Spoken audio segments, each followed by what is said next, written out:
How are you, friends? How are you? We are once again rediscovering our origins in this program, in this video podcast, in which we review the research of our friend, our colleague, our favorite doctor, Miquel Pérez-Sánchez Pla. The other day, by the way, we left something very important to comment on Miquel, who, by the way, hello again. Good morning. How are you? I wanted to tell you that we left out a couple of very important things about the Great Pyramid, about the interior of this great monument that is still standing, of the seven wonders of the ancient world, of its majesty, but above all of its mysteries. And one of the things that came up about this, about its mysteries, is about this project called Scam Pyramids, which is an international collaboration between several Japanese, French and Canadian universities, which have been discovering through the muon detection method several chambers of the Great Pyramid that seem to be there, and that could reveal that there really are more chambers that have not yet been discovered. What do you think about this? Well, it is clear that the Great Pyramid has many more surprises in store for us, and most likely there are quite a few more chambers. Look, there's a story collected after the time of Cheops in which there was talk of the existence of a number of chambers equal to the one in the sanctuary of Thoth of Hermopolis Magna. That is, they tried to move the same chambers, right? Of course, remember that Thoth, the god of wisdom, of astronomy, of mathematics, and of the arts, and of all intellectual activities, happened to have a city called Ocho. And that city was the capital of the province Quince. Well, it turns out that Ocho and Quince were part of a Pythagorean mother. 8 squared plus 15 squared equals 17 squared. And the important thing is that the name of the city was Ocho. Rare, i.e. Gemeno, in Egyptian. That is to say, imagine a Spanish city called Seix. Isn't it hard? It's hard to get it into your head. But it also happens to be that the high priest of Gemenu, of the city Ocho, the high priest of Thoth, was called the greatest of the five. Therefore, we have at least 3 numbers. The 5 and the 8 directly associated, and the 15 to the number of the province. That would be related to the city of Thoth. And if the number of secret chambers that were in the sanctuary of Thoth was the same number of chambers that were placed in the Great Pyramid, we could be looking at a minimum of 5 and up to a maximum of 15. 15 seems to me a relatively exaggerated number, but 8 is not so much. Among other cases, because we have 3 chambers at the moment, it seems that a 4th chamber is detected by the muons, that we still have no idea what it is, which could also be a discharge chamber located above the large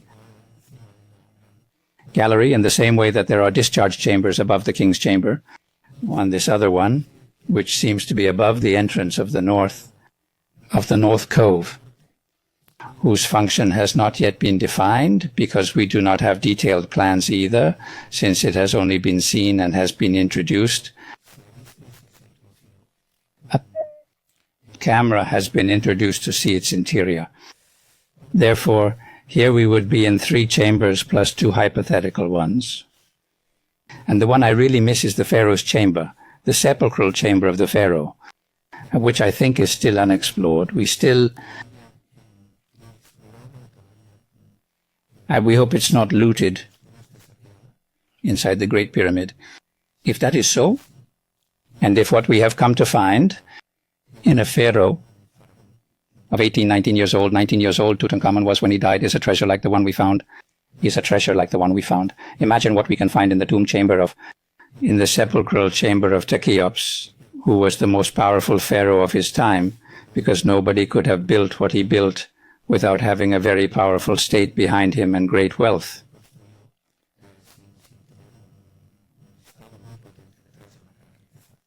Well, let's hope also to find maybe some extra information. That would be nice too.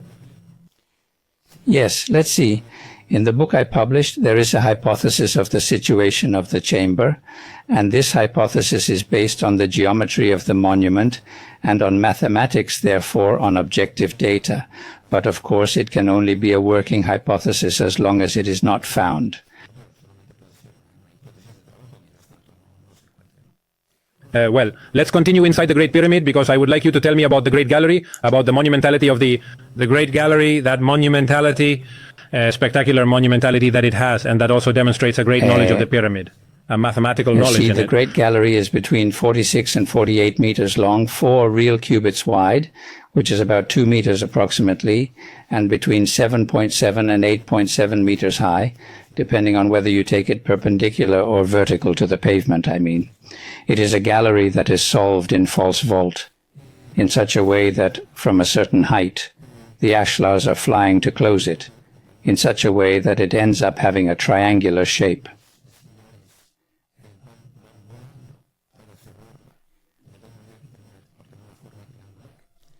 The constructive purpose is not very clear. I have always had the impression that the Great Gallery and the current King's Chamber, or the so-called King's Chamber, was still a great theatre, and the impression is that there was never the lighthouse Cheops. Notice that the great stone sarcophagus was entered from the outside. Sorry, I do not say wrong.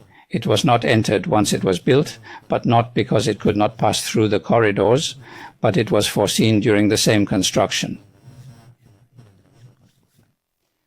About that sarcophagus there are several unknowns, but there is a certainty that I think is very, very, very powerful, which is one of the findings of the research process that I anticipate.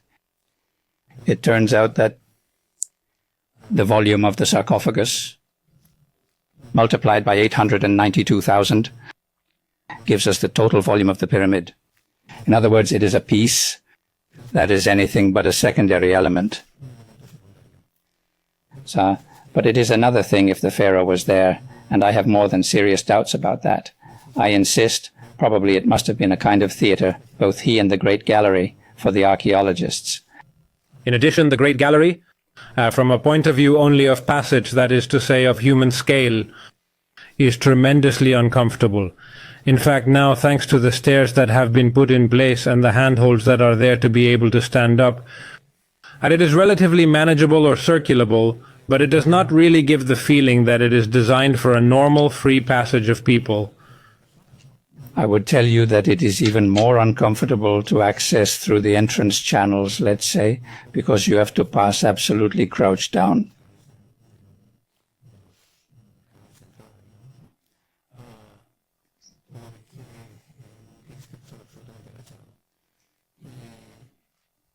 In any case, there is a very monumental element. It is an element of great weight from the point of view of image, you know. I mean, it makes an impact. I mean, the theatricality of ascending, which tires you on the ascent, plus the shape, let's say, of a false vault.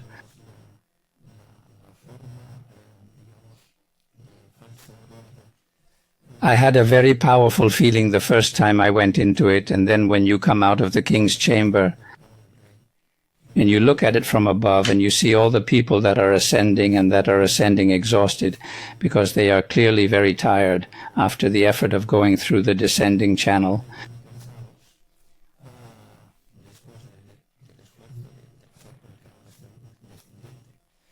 It really gives you the feeling of this, of a great theatre.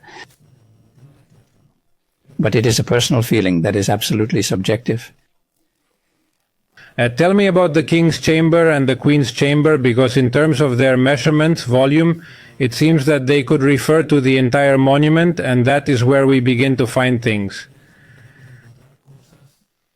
From the geometrical, mathematical point of view, that already indicate that this monument is really special within itself. In the King's Chamber, some curious things begin to happen.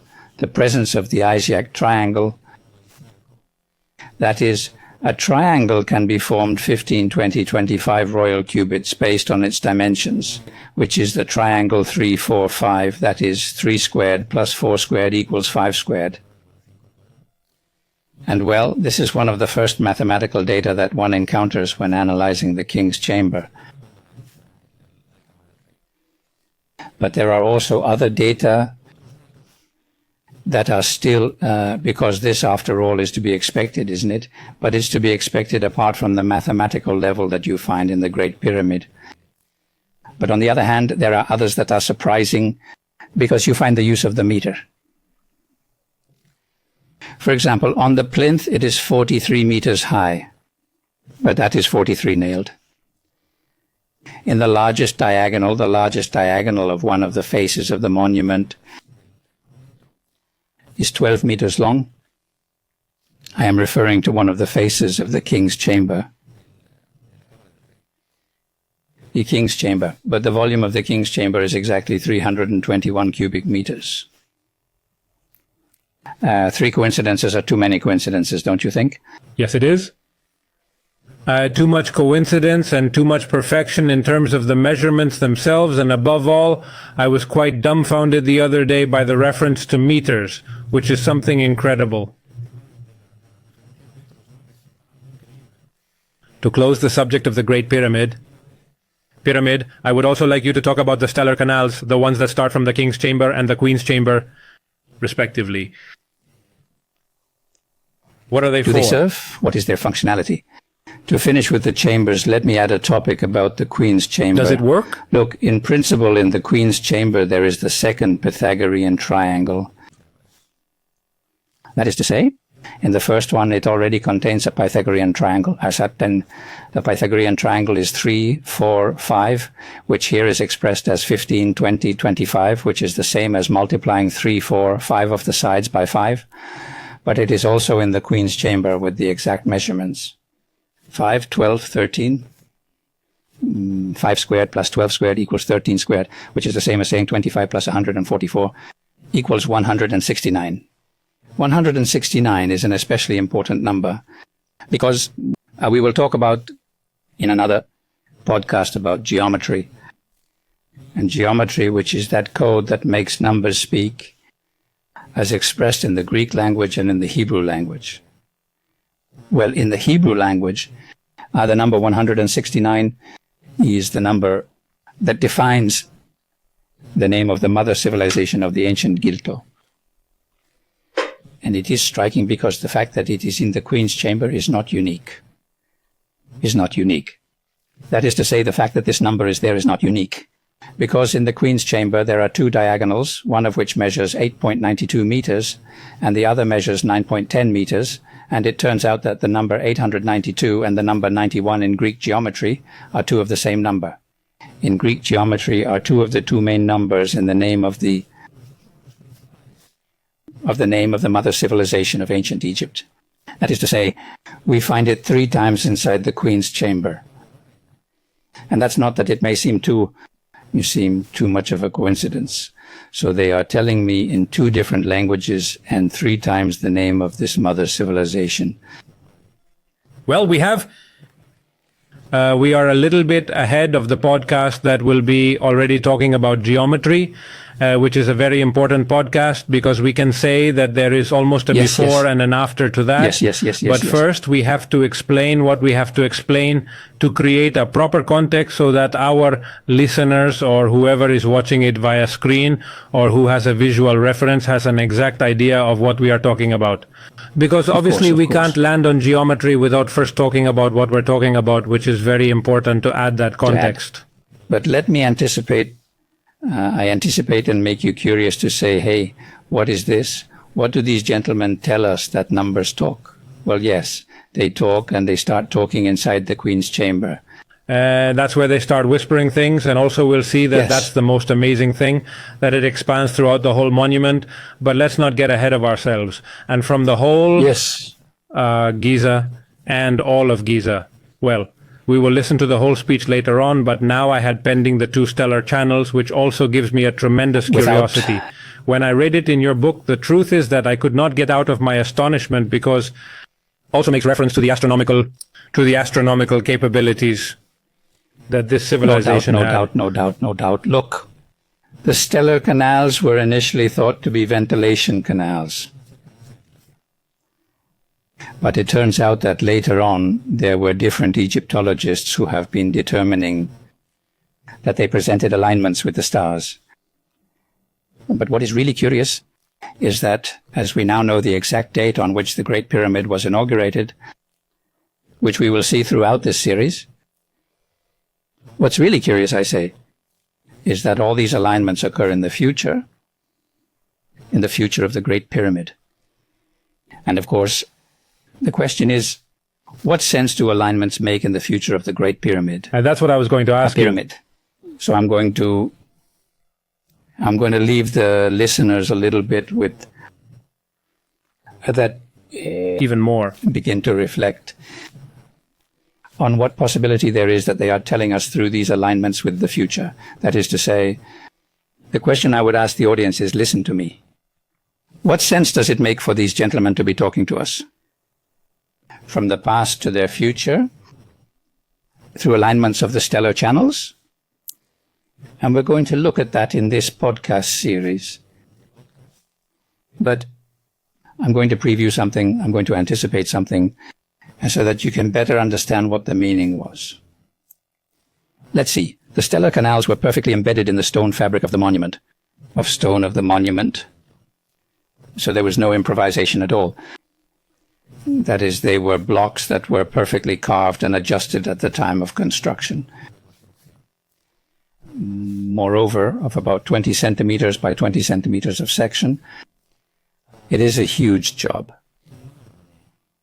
And of course, the question is, hey, why did they go to so much trouble?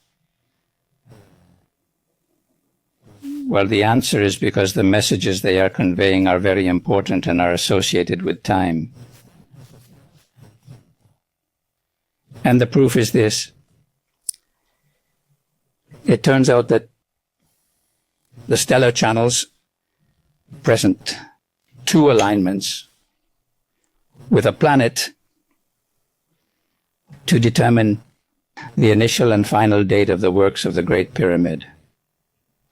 Of course, in the initial one, the works were not done. But as they have astronomical knowledge, and so do we can see where those two stellar canals were pointing to.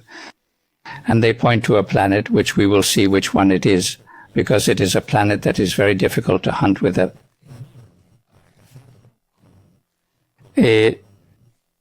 kind of a telescope without a lens to understand how they worked. So to get those alignments, the planetary knowledge work was absolutely complex. Well, the thing is that between the first and the second alignment, it turns out that there is a number of days which is a multiple of the key number of the Great Pyramid. The one of the key number of the Great Pyramid, that of the key number of the Great Pyramid, the key number of the Great Pyramid, that of the key number of the Great Pyramid, that of the key number of the Great Pyramid, that of the key number of the Great Pyramid, that we are facing a voluntary decision of the designers to establish the initial and final date that, for the avoidance of doubt, the initial is about 3 years before him, about 3 years after the coronation of Khufu, of Cheops, and the final date is about 3 years before the death of Cheops. And then there are several more associations with the number 1888 across that time distance. Therefore, there is no doubt that these star channels are marking us, and we will see this in detail later. They are marking for us the chronology of the monument itself, which is an unusual and unique fact, as far as I know, in the history of architecture. Now that makes me remember, if you can't stand it any longer, you have to remember the option to buy the book where everything is detailed. Here you have it perfectly. You can look it up in our webpage in Antiguo Siglo XXI or order it in info@antigua o Siglo XXI, Antiguo Egipto Siglo XXI.com. I don't know if I said it right. In any case, you have it in the comments box. There you can see, and in the body of the message of this video, there you have everything defined, where you can buy the book, where you can also leave our comments, and there you have all the information. Notice that Marc systematically interprets the name of the publisher because it is Ancient Egypt Vatiwant, so that you understand that it is a reference to the Vatiwant century, but Marc specifies it, and every time he is telling us Ancient Egypt Vatiwant century, no, sorry Marc, it is Ancient Egypt Vatiwant with Roman numerals. I thank you because it has saved my neck here, and it is also necessary because if you want the book, you have it there, and the comments are very important.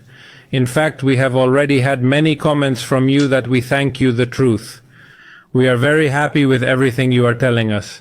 Suggestions, but above all, questions. Remember that you can ask whatever you want, and we will answer you. Miquel will be pleased to comment on what you need. Well, let's move on. Now we can get a little bit out of the... I forgot one last detail that I think is important. The known length so far of the stellar canals is 218 meters, and it matches, and it matches, and it matches, and it matches, and it matches. And it coincides, mind you, with the length of the edges of the Great Pyramid, which are exactly 218.00 meters. So once again, he is referring us to the conceptual idea that the Great Pyramid is a whole. Notice coincidence between these two topics, and I think that in the previous podcast I commented it, and if not, I comment it now. 218. Let's go back to biometrics. Are the first three letters of the number 888, which is that primordial god one that appears as Neterua in the 4th millennium in ancient Egypt, documented. Well, we are starting that. No, we are starting to work on the pyramid, and we already have to bring out our best mathematical version.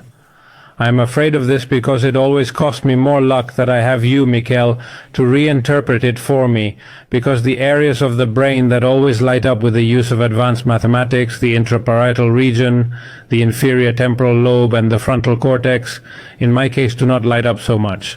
Rather, I think I'm going to start blowing off some smoke, because without your help here I get lost, and it seems we have here for you to explain to me things that are super important about the measurements and proportions of this first wonder of the world. Let's get to the point. Let's go for the accredited knowledge that we knew they possessed, which are contained in the pyramid, but which you have been finding out that they are actually more advanced than we thought. That is to say, speaking of the squaring of the circle or the golden number, we will see that later on it is endorsed by your research, but that it also had a much deeper and much more advanced use than we thought. See, the issue of squaring the circle in mathematics is impossible, but they made an approximation to the squaring of the circle. In what way? Let's see. The base of the Great Pyramid is 440 royal cubits. The perimeter of the base multiplied by 4 is 1,760 royal cubits. The height of the Great Pyramid is 280 cubits. If you consider that height as the radius of a circle, the perimeter of that circle, which we get by multiplying by 2 pi, this 280 cubits, is very close to 1,760. It is 1,759, comma. So what they are telling us is that the circle that is related to the height is practically equal to the square that is related to the base. Squaring the circle, at least symbolically. As for the golden number is the number phi, also called the golden section, and it is found in most of nature. For example, it is in your body and in the body of any of you. Blue of the hand. Yes, well, that is, it is of the hand also. There are proportions in the hand that are intimately satiated with this, but there is one that I like much better, which is do a test, measure your height. I divide it by 1.60 and 180, which is the number phi. See if you know what you find. You must remember this or not. What was it like? Explain it. You explain it better. The height of the navel. And of course, what is the importance of the navel? Well, it is the channel of life. It is the channel that fed you in the 9 months prior to your birth. So imagine height related to the height of the navel through the number phi. I found it wonderful. And there is a second part that is as wonderful or more wonderful than this. And we go back into the Gematria so that you can go into the poetic level, even that the Gematria has. Poetic level of Gematria, which is that, can you imagine the number that responds to the word humanity?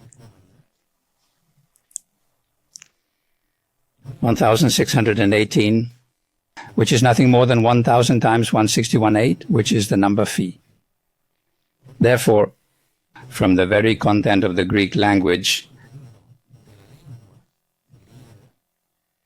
the word humanity is the number Fi multiplied by 1000, so that it is clear to us what is our essential compositional essential, especially if we consider the principle of man as the measure of all things behind the Great Pyramid. That is, we knew that the internal proportion of the Great Pyramid is associated with the golden number that was more or less known. Sorry, I didn't explain it. Imagine that the Great Pyramid is this, right? This is the section of the Great Pyramid. This is the middle of the section. So in this triangle, if this is 1, this is root of phi, and this is phi, which is part of the main law of the number phi, which is that the number phi plus 1 equals the number phi squared. Which seems odd, doesn't it? I mean, if phi is 161.80, plus 1 would be 261.80, and this happens to be equal to 161.80 multiplied by itself. Of course, it is a unique and exceptional mathematical number. It is really exceptional because we are already entering into this type of proportions that really make us think that we already knew it. We knew that they had these approximations, but to the degree that we will see now of calculation and above all integration in the monument, which is what impresses me the most, we will see it soon, we have the notion that they had oriented the pyramid to the 4 points of the pyramid. The pyramid to the 4 cardinal points. It is another thing that surprises, which is the accuracy of the precision of the orientation of the orientation of the Great Pyramid. Keep in mind that it happens that the Great Pyramid has all 4 of its faces devoid of the original layer of Itura limestone.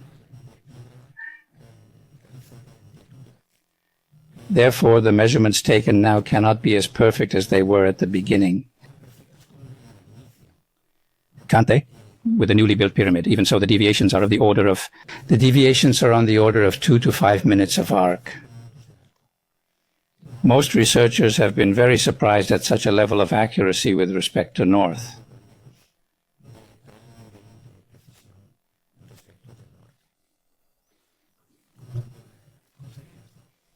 Well, there are mnemonic methods that would allow it, but in any case it is surprising. In any case it is surprising because, of course, the compass, needless to say, is much later. And yet studies carried out on the temples of ancient Egypt always calculate the orientations to north with deviations of half a degree, that is to say of 30 minutes of arc.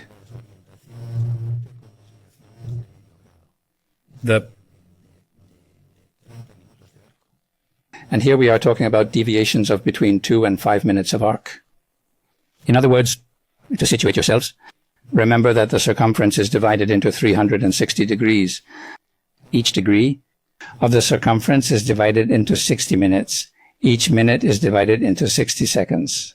That is, a deviation from 2 to 5 minutes of arc is absolutely minimal. Well, incredible. The truth is that it is impressive. As is also the next point we are going to discuss, which is that it has been known since ancient times that that the pyramid, it contemplates the distance of the sun in its perihelion. Let's remember that the perihelion is the closest part of the transit in its orbit with respect to the sun. In its orbit with respect to the sun. The perihelio would be the longest, but they knew the distance. So how did they know that? How did they know? How is it possible? This question of how is it possible will come up again and again and again and again and again. and not so much in linear relationships like this one, which, although it is very spectacular with respect to what was known in antiquity about the Great Pyramid, I would dare to say that it is the most spectacular finding made so far. But let's see. The thing is that the height of the Great Pyramid, repeated 1 billion times, that's nothing. An unimaginable figure. Leads us to the distance to the sun, just when, as you rightly said, when it's closest. But the research process carried out leads me to another consequence, to another result. On one of the most important dates of antiquity, that distance to the sun, according to my calculations, there is a difference of 2 days. From that date, we will see it later. Later, in other words, well, either you make a face like, tell me something else, I'll tell you. Let's see. If you consider, we talked about in a previous podcast that the Great Pyramid commemorated the millennium of a great destruction, yes? Well, the distance to the sun coincides practically with the date of that great destruction, within 2 days of each other, which is even stronger. Because it would represent that they would be showing us a certain day, because of course the sun is not always at the same distance from the earth, but it has a range of distances, right?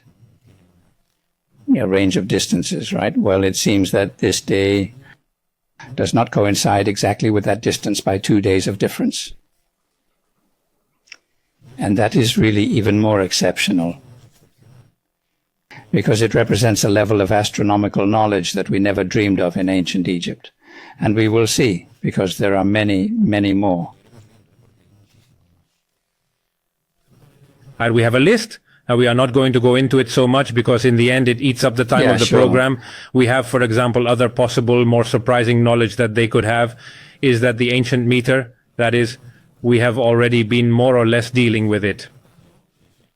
A topic of musical frequencies, the tuning of instruments to 440 hertz, which could coincide with the measurement of the base of the Great Pyramid, 440 royal cubits. Then also the number of strings, the number of gold, and the number of strings also integrated. It's crazy. That we will also develop, but mostly I wanted to go into. The approach to the system of proportions within the Great Pyramid, and here we are getting into something more serious. When we talk about the number pi in that sense, what do we associate it with? I would like you to develop it, because here we do find an even more advanced use of the number pi. It's even more advanced. I anticipated it days ago when in one of the previous podcasts, that is, the surface area of the Great Pyramid is 100,000 times the number pi. And I commented that it was anticipated in the first studies carried out. It was anticipated by 3,000 years. And in a later study, we saw that we still got one more decimal place, so that we had 3, 14, 16, 15, 9. And in 7 decimal places, it represented anticipating by 4,000 years. So, of course, this level of precision is only possible if you reconstruct the Great Pyramid at the computer level.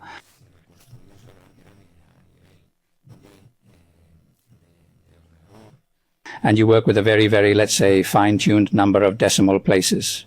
We worked with 4 decimal places. I also think I explained it. And those 4 decimal places represented a precision of 20/20ths of a millimeter, because the cubit is half, more or less half of a meter.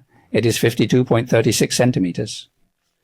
It is clear the number pi is there. The number pi is also found in the crown of the pyramid.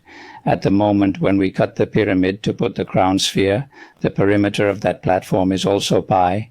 And then we find that the number pi has a series of important astronomical relationships with the moon,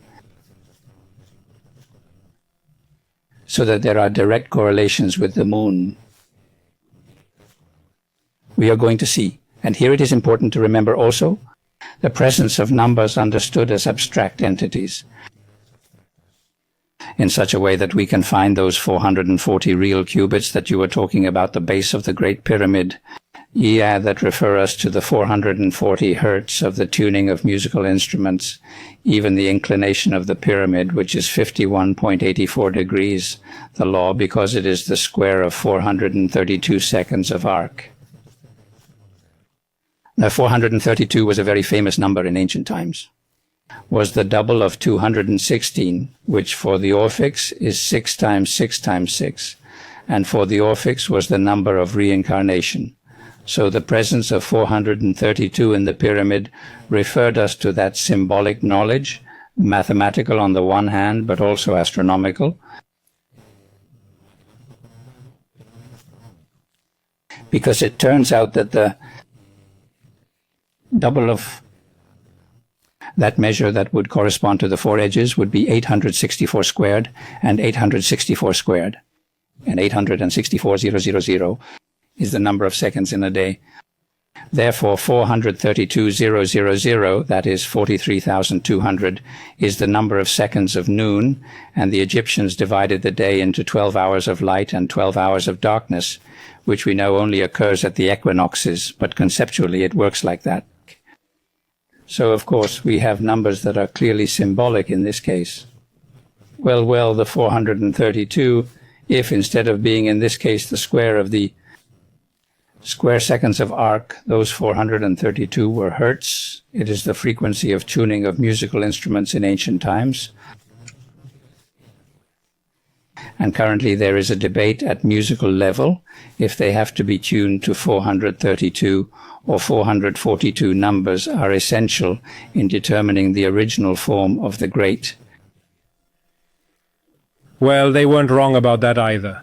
The truth is that there is one more thing that is being added and added, but there is also one thing here that I am very interested in commenting on, which is the issue of the 4 essential proportions that you find in the Great Pyramid and that are like the basic instrument to develop it. Pyramid. I am crazy about that. You have to explain it to me well. The number pi, the number phi, which we have talked about, the number e, which would be, I think we talked about it before. A rope taken by the ends. It's the definition of a catenary. And the plastic number. The characteristic of the plastic number, which also was not found until the 20s of the last century, now a century ago, turns out to be that, just as the number phi squared is equal to phi plus 1, in the plastic number defined by the letter p, p cubed is equal to p plus 1. So we are saying that in the plastic number is the passage from 2 to 3 dimensions of the number phi. Well, these 4 proportions are clearly shown in the Great Pyramid, however strange it may be. Let's see. Let's imagine that now, instead of talking about real cubits, we talk about a unit known in ancient times. We speak of a unit known in ancient Egypt, which was 100 royal cubits, which is called HET. Now we are going to talk in hets. Right. The base of the Great Pyramid is nothing else than the number Phi multiplied by the number E expressed in hets. And the edge of the Great Pyramid, which is the other great measure, which is the one that ascends the pyramid towards the sky, that which measures exactly 218 meters in hets, is nothing other than the number pi multiplied by the number plastic. The 4 essential proportions are associated 2 by 2 to the most important measures of the Great Pyramid. Or 4 proportions in 2 measures, so that there is no doubt that all 4 were known. It is essential to understand that, although they work in real cubits, they always have the reference, or at least included within how they work in real qubits, that this is also equivalent to the number pi or the number e, or to the number pi or the number e or the plastic number, because you can do proportionality. Of course. Translated into other measurement systems. Which is another one. That is, they are able to work with different measurement systems because we find correlations between the real qubit and the meter in a systematic way. For example, you take the base of the Great Pyramid, 440, you add the height of the Great Pyramid, 280, you have 720 real qubits. So that is equal to 377 meters, but it is... Of course, it is corroborated by the accuracy of the measurement. we are not talking about 377.6. We are talking about 377.00. So, of course, if we had seen that the edges were 218,000 meters, the fact of the base and the height, that if we make a central section of the Great Pyramid, we see that there is a central triangle, and therefore, in that triangle, the base and the height are the two essential elements. Well then, the sum of the base and the height is a number of real cubits exactly equal to a number of meters. And 377 is nothing other than a number of the Fibonacci series. Well, what is the Fibonacci series? The Fibonacci series allows you to define the number phi. How? Any one of you can do it. Take the number 1, put your other number 1 next to it, and add 1 plus 1, 2. Now add the last two numbers, 2 plus 1, 3. Add the last two numbers together, 3 plus 2, 5. The last two numbers, 5 plus 3, 8. The last two numbers, 8 plus 5, 13. And that's the Fibonacci series. It has a peculiarity that as you go up the series, the division between two consecutive numbers of the Fibonacci series gives us, by chance, the number phi. The larger the numbers are and the further you have moved away from 1, the more precise the definition of the number phi becomes. And 377 is just the 377 is a Fibonacci series number. And we also have that the Fibonacci series is fundamental to understand how the universe is organized in its structures. Because we find it because it's the number pi, basically it's the number pi, of course, and we find it in everything, in the helixes of DNA, even in the structures of the galaxies, in the ears of corn, of different plants, in the snail, in the nautilus. The usefulness of the Fibonacci series in the utility. The truth is that it is incredible. The Fibonacci series. You get the feeling that they were already aware of how the Fibonacci series was organized. The universe was structurally organized, the universe at the proportional level, and they want to transfer that they knew. The number of real qubits is equal to a number of meters, and 377 is nothing else than a number of the Fibonacci series. Of course it is. Of course, that gives that constancy. Because when it comes down to it, architecture, what it pretends to be is nothing more than a recreation of nature passed through the human mind. And notice that from a mystical creationist mentality, they ended up calling the golden number the divine proportion, because it is as if it were the proportion that God used to create nature. Of course, it is inevitable not get lost in that thought, because it really seems to be an instrument, a way of building, as if God were an architect, as if God were an architect, as if God were an architect. As if God were an architect, we could say, or an architect. The great architect is the name that if I remember correctly, Masonry gave to the Creator. The great architect, moreover, in capital letters, right? There is another very interesting thing, Miquel, with respect to the proportions of man. You talk in the book, you comment that the hemodulor, which is what Le Corbusier uses as a typical proportion of man, is the man who measures the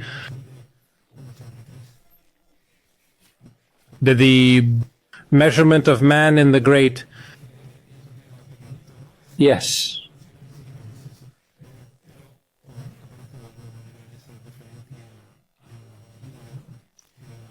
No doubt. Look, an 83 just happens to coincide. That it coincides with 3.5 royal cubits, which is a lot of coincidence. And from there, well, the height of the navel, in line with what I was telling you, is 113. The height of a man with his hand raised is 226 meters.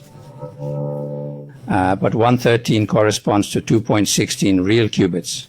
We already have the number 216, 6 times 6 times 6 times 6.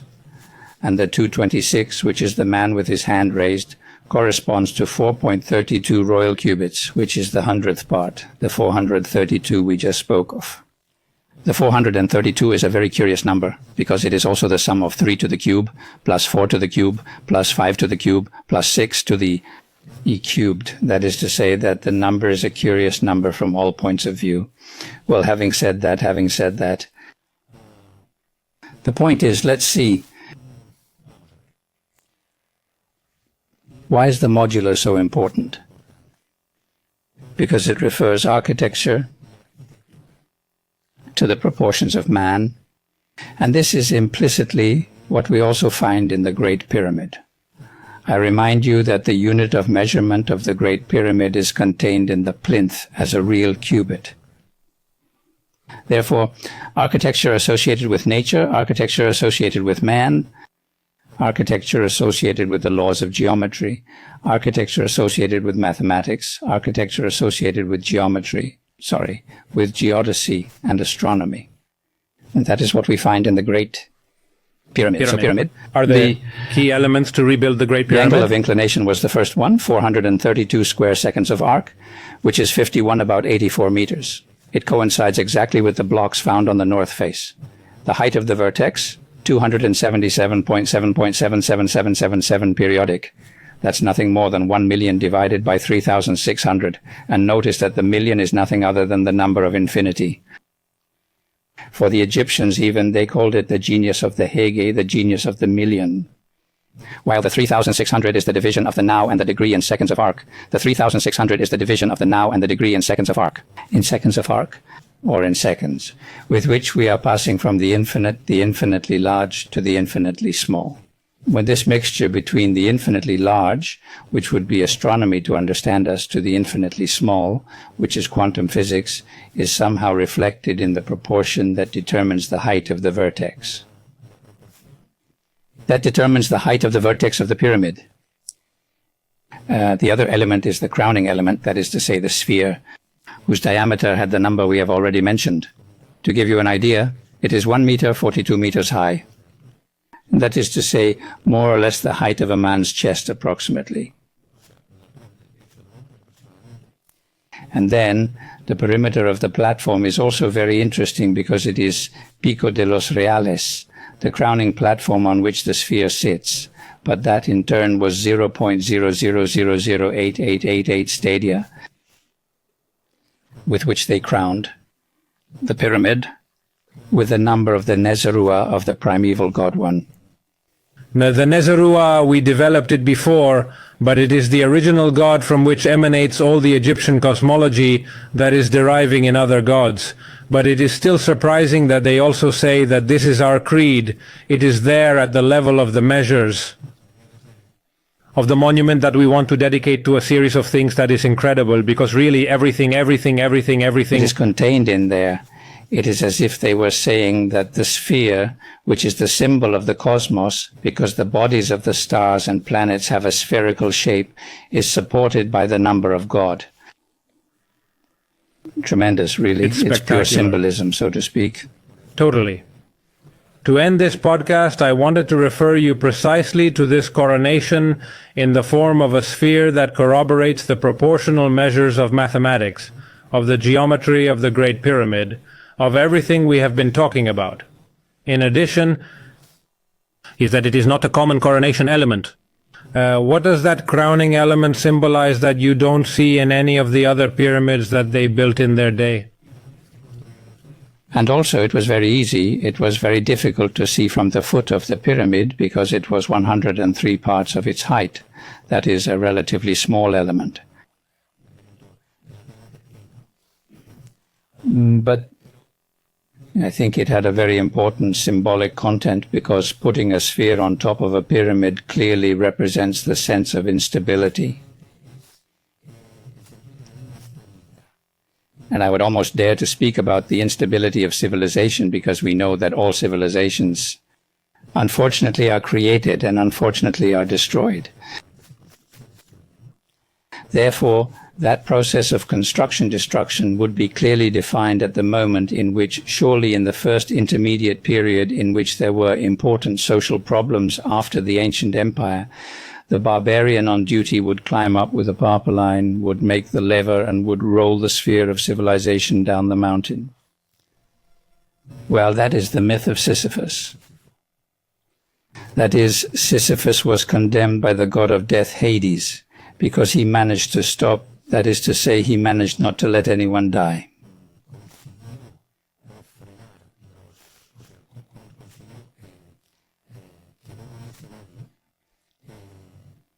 That is, it seems that he chained Xanatos, Xanatos' death, and then Hades, what he did was to condemn him for life to climb, and a big rock of a mountain, so that when he reached the top, he had to pull the mountain down. When he reached the bottom, he had to climb it, and so on for eternity. The myth is a little longer to explain. In the book you will find it detailed, but the essential concept is this. That is, in some way, the sphere crowning the pyramid would represent the transience of civilization on Earth, and would represent the temporality of civilization on Earth, and would represent the human effort of construction. That time destroys again and again. Well, it has been a perfect closing for this last program. Miquel, once again, a pleasure. A real pleasure to have shared this time with you, and thank you very much to you. And well, you know what you have to do, especially follow us on social networks, follow us on Facebook and Instagram. You can also leave us your comments here in the comment box of the video, or leave them at info@antiguaegipto21 so we can answer you. Miquel will answer you kindly, and above all, if you like the video, give us a like, it would help us a lot. And also subscribe to our channel. Thank you very much for being there, and see you in the next one.